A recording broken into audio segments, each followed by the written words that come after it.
नमस्ते मित्रों, मैं विनीत गोस्वामी आज उपस्थित हूँ मीमांसा दर्शन पे चर्चा को लेके।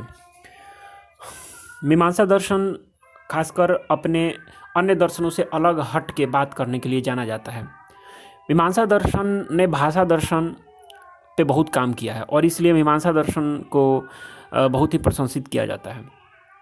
मीमांसा दर्शन अन्य भारतीय दर्शनों के समान ही जो मोक्ष की बात करते हैं, यानी कि मोक्ष प्राप्त करना लक्ष्य है, वैसे मीमांसा दर्शन का भी लक्ष्य जो है वो मोक्ष प्राप्ति है। तो कैसे मोक्ष प्राप्त होगा मीमांसा दर्शन के हिसाब से? मीमांसा पूर्णतः वैदिक दर्शन है, अर्थात वेद पे आधारित दर्शन है। यह आस्तिक दर्शन है तथा अनिश्वरवादी दर्शन भी इसे कहा जाता है। मीमांसा दर्शन का मूल ग्रंथ जैमिनी सूत्र है। इसी पर साबर स्वामी ने बाद में साबर भाष्य लिखा। उसके बाद अनेक टीकाकार एवं व्याख्याकार हुए, जिनमें से दो मुख्य हैं, कुमारिल भट्ट और प्रभाकर। इन दोनों के नाम पे मीमांसा के दो प्रधान संप्रदाय दिखाई देते हैं, भट्ट मीमांसा और प्रभाकर मीमांसा। खैर, मीमांसा दर्शन का मुख्य लक्ष्य ये था कि कर्म कांड की वैदिक व्याख्या करना, अर्थात मीमांसा दर्शन का लक्ष्य वैदिक कर्म कांड की संगत व्याख्या करना है। मीमांसा दर्शन यह बताना चाहता है कि वेदों पे आधारित जो कर्म कांड है वह व्यर्थ नहीं है। खासकर भगवान बुद्ध के समय में और महावीर के समय में कर्म कांडों को थोड़ा इनका विलोपन होने लगा, कर्म कांडों को। तो चूँकि मीमांसा दर्शन पूर्णतः वैदिक आधारित दर्शन है, तो यह उनकी उपयोगिता को फिर से स्थापित करना चाहता है। इसलिए मीमांसा दर्शन का अस्तित्व आता है। यह वेदों में जो वर्णित जो चीज़ें हैं उसकी उनको एक ग्राउंडिंग देता है, एक फिलोसॉफिकल आधार देने के लिए यह दर्शन पैदा होता है।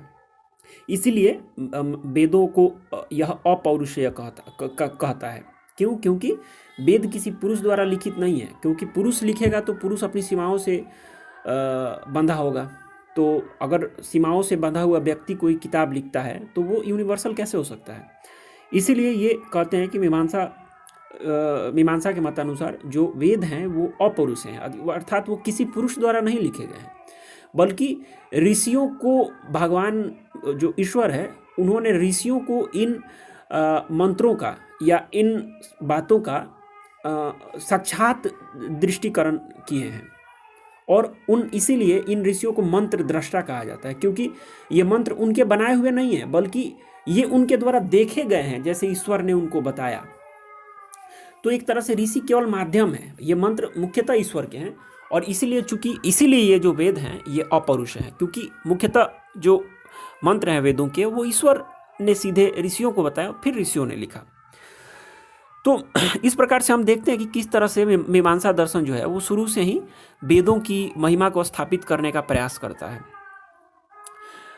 और इसी क्रम में मीमांसा दर्शन ने प्रमा, अप्रमा और न्याय दर्शन और इनके जो समकक्षी अन्य दर्शनों ने वेदों पे जो आक्षेप किए थे उसका उत्तर देने का एक समुचित उत्तर देने का प्रयास करता है। और यही कारण है, मुख्यतः यही कारण है कि मीमांसा दर्शन वेदों को समुचित ढंग से उसको स्थापित करने के कारण ही भाषा दर्शन को जो है मीमांसा दर्शन स्थापित करता है। मतलब भाषा दर्शन से भी उसका लेना देना पड़ जाता है, क्योंकि जो वेद हैं उनका एक भाषा है।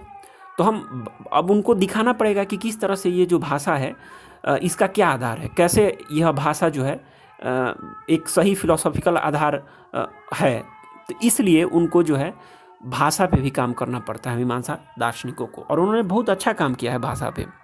हालांकि भाषा पे हम लोगों को उतना नहीं पढ़ना है, लेकिन मैं बस एक पासिंग रेफरेंस दे रहा हूँ कि भाषा पे मीमांसा दर्शन में अच्छा काम किया। फिर इन्होंने काम किया है ज्ञान की प्राप्ति कैसे होती है, जो जिसे हम ज्ञान मीमांसा कहते हैं। तो उनकी समस्याओं को अच्छे से डील किया है और उसका भी बहुत ही अच्छा उत्तर देने का प्रयास किया है, जिसे हम त्रिपुटी प्रत्यक्षवाद कहते हैं। हालांकि क्वेश्चन तो मैं देखा तो क्वेश्चन तो इससे नहीं था, हालांकि मैं बता देता हूं कि त्रिपुटी प्रत्यक्षवाद है क्या। मीमांसक का ज्ञान विषयक मत जो है यह त्रिपुटी प्रत्यक्षवाद कहलाता है, जिसके अनुसार ज्ञान प्राप्ति की प्रक्रिया में ज्ञाता, ज्ञान और ज्ञेय तीनों का एक साथ प्रकाशन होता है। ये थोड़ा जटिल है, अभी के लिए इतना ही हम रखते हैं। फिर आगे कभी वीडियो बनाएंगे इस पे, तो इस पे पूरा चर्चा करेंगे, क्योंकि ये ऐसा टॉपिक है कि इस पे पूरा का पूरा लगभग अलग से 20 मिनट का समय चाहिए, और ये सिलेबस के उपयुक्त भी नहीं है। तो अभी इसको हम छोड़ देते हैं। फिर जो है मीमांसा में कितने तरह के प्रमाण हैं, जो अभी प्रमाण हमने पिछले वीडियो में चर्चा किया था, तो कितने तरह के प्रमाण हैं मीमांसा में। तो मीमांसा 6 प्रकार के प्रमाणों को मानता है, न्याय मात्र 4 प्रकार के प्रमाणों को मानता है। वहीं मीमांसा जो है वो 6 प्रकार के प्रमाणों को मानता है। कौन कौन? प्रत्यक्ष, उपमान, अनुमान, शब्द, अर्थापत्ति और अनुपलब्धि। मीमांसा दर्शन में एक और चीज जो आता है वह स्फोटवाद का आता है। स्फोटवाद कहीं ना कहीं मीमांसा दर्शन से जुड़ा हुआ है और व्याकरण का बहुत ही जीवंत विषय है स्फोटवाद। तो इसके बारे में मैं थोड़ा चर्चा करना चाहूँगा। स्फोट भारतीय व्याकरण की परंपरा एवं पाणिनीय दर्शन का महत्वपूर्ण विषय है। स्फोटवाद में वर्णों का वाचकत्व न मानकर स्फोट के ही बल अर्थ की प्रतिपत्ति मानी गई है। देखिए, मैं यहाँ पे थोड़ा आप लोग कन्फ्यूजन हो रहा होगा, तो मैं बताता हूँ कि देखिए, मीमांसा दर्शन जो है चूंकि भाषा दर्शन से डील कर रहा होता है, तो भाषा दर्शन से अब डील कर रहा होता है, तो ये व्याकरण और दर्शन के कहीं कहीं बीच में आ जाता है। तो व्याकरण में भी, इस व्याकरण में भी मीमांसा दर्शन से आदान प्रदान होता है। तो एक तरह से कहीं ना कहीं मीमांसा दर्शन व्याकरण से भी जुड़ जाता है। इसीलिए व्याकरण, जो व्याकरणिक होते हैं उनके लिए मीमांसा दर्शन थोड़ा महत्वपूर्ण हो जाता है। तो मुख्यतः प्रश्न यह है कि आखिर में शब्द का अर्थ हम कैसे जान लेते हैं। जैसे मैं कहूँ ग्लास, तो आपको बहुत नॉर्मल लगता है कि ग्लास जो है, हाँ, वो आप समझ जाते हैं तुरंत कि ग्लास क्या है।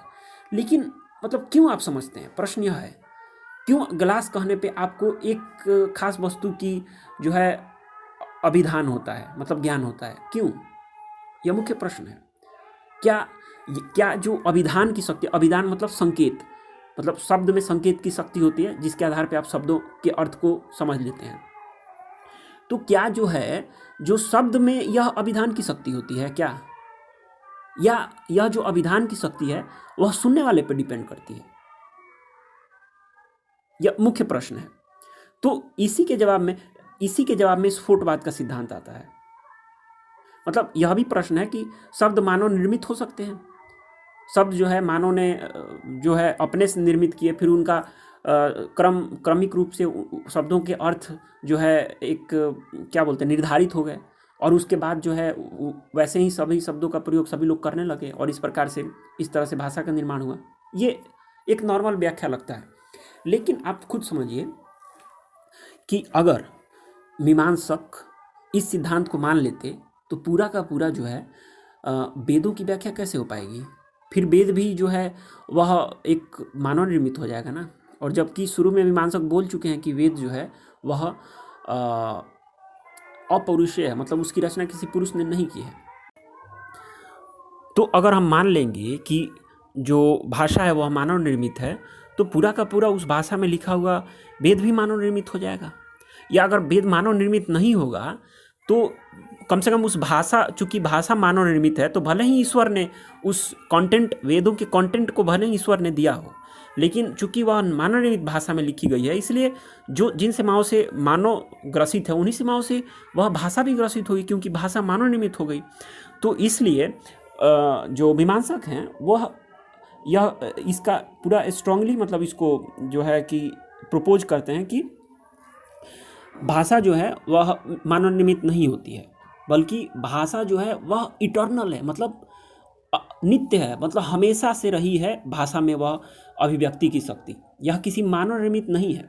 और बात थोड़ी सी ठीक भी लगती है, उन्होंने जिस तरीके से इस बात को रखा है वह ठीक भी लगता है।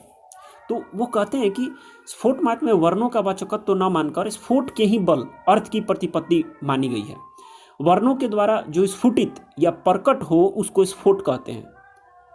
वह वर्ण अतिरिक्त है। जैसे कमल कहने से अर्थ की जो प्रतीति होती है वह क, म, ल इन अलग अलग वर्णों के द्वारा नहीं, इनके उच्चारण से उत्पन्न स्फोट द्वारा होती है। अतः स्फोट जो है वह नित्य है।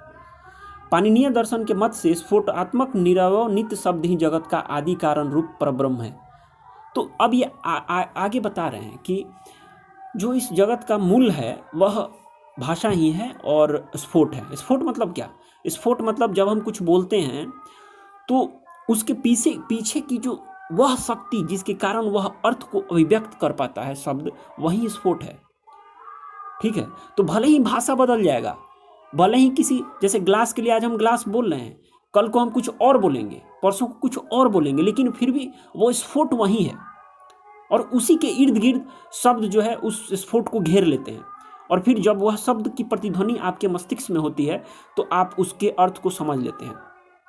तो आप इस प्रकार से देख रहे हैं कि किस तरह से उन्होंने स्फोट को मतलब स्फोट के माध्यम से जो है वह शब्द के अर्थ, कैसे शब्द अपना अर्थ अभिव्यक्त करते हैं, उन्होंने दर्शाने की कोशिश की है। ठीक है, जैसे कि आप मानिए कि जैसे कि कोई वस्तु है, तो आप वस्तु है सो है, आप उसको आज कुछ नाम से बोल रहे हैं, परसों कुछ नाम से, तरसों कुछ नाम से, लेकिन उस वस्तु का एक स्फोट है, मतलब भाषा के स्तर पे उस वस्तु का एक स्फोट है जिससे वह वस्तु जो है अभिव्यक्त हो पाती है। मतलब आप ऐसे समझिए कि उस वस्तु का मिरर इमेज स्फोट आप समझ लीजिए। वो वस्तु नहीं है, लेकिन वह जब हम किसी शब्द में उस स्फोट को जोड़ देंगे तो उस शब्द जो है वह उस अर्थ को अभिव्यक्त करने में सक्षम हो पाएगा। तो भले ही भाषा इस प्रकार से परिवर्तित होता रहता है, लेकिन स्फोट हमेशा नित्य रहता है।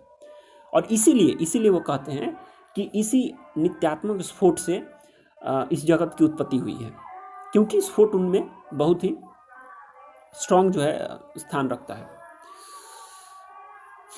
तो इसीलिए कहते हैं कि अर्थबोधन का समर्थ केवल स्फोट में है, वर्ण उसकी अभिव्यक्ति मात्र के साधन हैं। ध्यान दीजिएगा, इन्हीं स्फोटों से पदार्थ का संबंध होता है। ठीक है, तो इस प्रकार से उन्होंने, देखिए, एक स्फोटवाद का सिद्धांत है जो व्याकरण से जुड़ता है, हो सकता है इसे सवाल पूछा जाए, तो इसलिए मैंने इसको यहाँ पे ले लिया। एक और उनका सिद्धांत है कि भारतीय दर्शन में प्रमाणवाद, प्रमाण मतलब होता है कि प्रमा मतलब ज्ञान और प्रमाण मतलब उस ज्ञान तक पहुँचने का माध्यम, इसको हम प्रमाण कहते हैं। तो यह जो भारतीय दर्शन में प्रमाणवाद संबंधी मत के लिए भी ये जाने जाते हैं। प्रमाणवाद का मतलब ये हुआ कि हम जैसे कोई वाक्य बोलते हैं तो हमें कैसे लगता है कि वो वाक्य सही है या गलत है, यही प्रमाणवाद है। ठीक है, जैसे कि मैं देख रहा हूँ, मेरे सामने मैं देख रहा हूँ कि कोई जा रहा है, तो मैं इस बात को कैसे तय करूँगा कि मैं जो भी बोल रहा हूँ या जो मैं देख रहा हूँ वो सत्य है।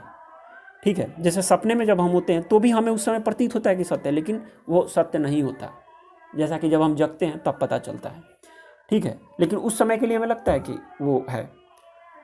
या फिर जब हम किसी रेगिस्तान में चलते हैं तो दूर पे दिखाई देता है कि कोई जलाशय है, जबकि वास्तव में वो केवल मिराज होता है, ऐसा होता नहीं है।